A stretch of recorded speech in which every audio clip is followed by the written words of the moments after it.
Hey there, folks. If you're tired of dealing with complicated banking apps and want a simple way to send, receive, and manage money, Cash App is your new best friend.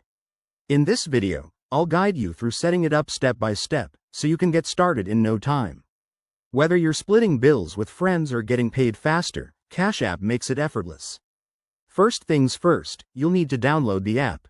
Head over to your phone's App Store, whether it's Google Play for Android or the App Store for iPhone, and search for Cash App. It's free, so go ahead and tap that install button.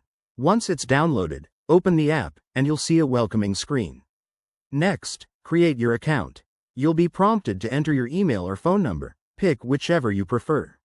Then, come up with a unique username, often called your $cashtag, which is like your personal handle for transactions. Make it something easy to remember.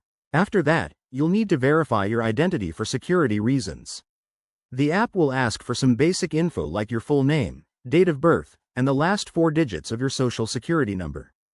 Don't worry, this is standard to protect against fraud. Now, link your bank account or debit card to add funds. Tap on the Banking tab, select Add Bank, and follow the instructions to connect your account securely.